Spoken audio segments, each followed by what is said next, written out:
Hello students, very good morning all of you. Welcome to my classes Study with Manoj Sahu Study Channel. आइए आज हम semiconductor and junction diode के बारे में complete analysis करते हैं। जैसा कि प्रीवियस क्लासेस में प्रकाशिकी के पूरा एक यूनिट फिजिक्स पार्ट सेकंड का कंप्लीट हो चुका है। आज अपना न्यू चैप्टर सेमीकंडक्टर डायोड और जंक्शन डायोड के बारे में जानते हैं। ठीक है, क्या होता है ये सब, कैसे बोर्ड एग्ज़ाम में क्वेश्चंस पूछे जाते हैं, किस तरह से न्यूमेरिकल्स बनते हैं, इसका सारी डिटेल से आज हम लोग इसका अध्ययन करेंगे। आइए सबसे पहले मटेरियल्स के बारे में जानते हैं कि मटेरियल्स कितने प्रकार के होते हैं। मटेरियल्स के बारे में कंप्लीट एनालिसिस करते हैं। जैसा कि मटेरियल्स अपना 3 प्रकार का होता है। सबसे पहला है कंडक्टर मटेरियल, दूसरा है सेमीकंडक्टर मटेरियल, तीसरा है इंसुलेटर। कंडक्टर मटेरियल्स क्या होंगे? वे पदार्थ जिनमें विद्युत धारा और ऊष्मा का प्रवाह आसानी से हो जाता है कंडक्टर मटेरियल्स कहलाते हैं, जिसे हिंदी में चालक कहते हैं। जैसे सोडियम है, एल्यूमिनियम है और आरम है, अर्जेंटम है जिसे चांदी बोलते हैं, लोहा है। इन सब में क्या होता है, विद्युत धारा का प्रवाह आसानी से हो जाता है, तो ये अपने क्या कहलाएंगे? कंडक्टर मटेरियल्स कहलाएंगे। उसके बाद सेकेंड है सेमीकंडक्टर्स मटेरियल, इसको बाद में जानते हैं। थर्ड है इंसुलेटर। इंसुलेटर क्या होता है? वे पदार्थ जिसमें ऊष्मा और विद्युत धारा का प्रवाह नहीं होता है। जैसे लकड़ी है, प्लास्टिक है, इसमें ऊष्मा और विद्युत धारा का प्रवाह नहीं होता है, तो ये क्या है? जो है इंसुलेटर हैं, कुछ अलग हैं जिसे हिंदी में बोलते हैं। उसके बाद सेमीकंडक्टर्स क्या होते हैं? सेमीकंडक्टर्स वो मटेरियल हैं जिसमें ऊष्मा और विद्युत धारा का प्रवाह नहीं होता है, लेकिन थोड़ा से अशुद्धियाँ मिला देने पर उसमें क्या होता है, विद्युत धारा का प्रवाह कंडक्टर से कहीं बहुत अच्छा हो जाता है। आई बात समझ में? जैसे कार्बन है, सिलिकॉन है, जर्मेनियम है, ये सब अपने क्या हैं? सेमीकंडक्टर्स मटेरियल है।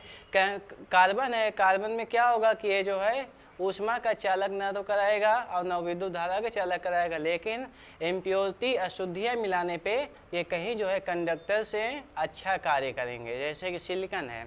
अब सेमीकंडक्टर का क्या यूजेज है हमारे इलेक्ट्रॉनिक्स में? जैसा कि इलेक्ट्रॉनिक डिवाइसेस हैं, सभी जो है इलेक्ट्रॉनिक इक्विपमेंट से मिलकर बनी हुई, जैसे डायोड है, ट्रांजिस्टर हैं, ये सब हमारे किससे बने होते हैं?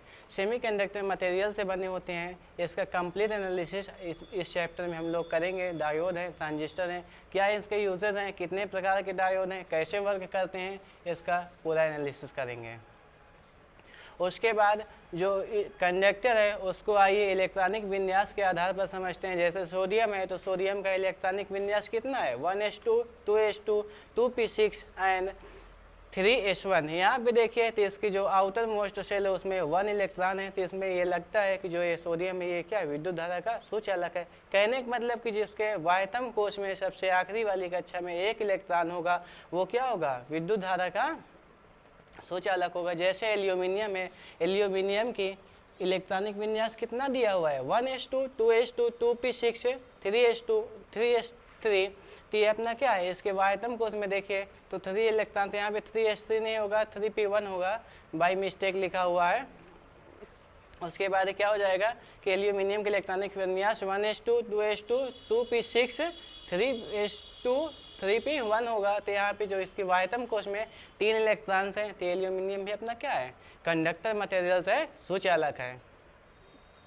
उसके बाद आता है कार्बन। देखिए तो कार्बन में क्या है? इसके वायतम कोश में जो है इलेक्ट्रॉन्स क्या है? खाली हैं, और जो इसका संयोजकता है वो अपना कितना आ रहा है? 4 आ रहा है। जब इसका संयोजकता वैलेंसी 4 आ रहा है, इतना ये इंसुलेटर की तरह कार्य करेगा, ना ये अपना कंडक्टर की तरह कार्य करेगा, ये बल्कि अपना सेमीकंडक्टर की भांति कार्य करेगा। इसी प्रकार सिलिकॉन है, सिलिकॉन में देखिए तो इसका इलेक्ट्रॉनिक विन्यास दिया हुआ है 1s2, 2s2, 2p6, 3s1 and 3p3। इसमें भी देखिए तो वायतम कोश में इलेक्ट्रॉन कितने हैं? 4 इलेक्ट्रॉन्स दिए हुए हैं। जब 4 इलेक्ट्रॉन दिया हुआ तो इसका मतलब कि ये जो है ना तो इंसुलेटर है ना ये कंडक्टर है, तो ये अपना किस में जाएगा? सेमीकंडक्टर में जाएगा। आई बात समझ में? नेक्स्ट है उसके बाद कि जो सेमीकंडक्टर है उसको भी बांट कर रखा हुआ है। जैसे कि सेमीकंडक्टर अपने दो प्रकार के होते हैं, इंट्रिंसिक सेमीकंडक्टर और एक्सट्रिंसिक सेमीकंडक्टर। इंट्रिंसिक सेमीकंडक्टर क्या होगा, जैसे सिलिकॉन है, जर्मेनियम है, जिसे हिंदी में बोलते हैं शुद्ध अर्धचालक, सेमीकंडक्टर को अर्धचालक बोलते हैं। और इंट्रिंसिक का मतलब हुआ शुद्ध और सेमीकंडक्टर मतलब अर्धचालक। शुद्ध अर्धचालक क्या होंगे कि जिनमें किसी प्रकार की कोई अशुद्धियां नहीं मिलाई जाएंगी, वो क्या कहलाएंगे, शुद्ध अर्धचालक कहलाएंगे। जैसे सिलिकॉन है, जर्मेनियम है। उसके बाद सेकेंड पार्ट है सेमीकंडक्टर का एक्सट्रिंसिक सेमीकंडक्टर।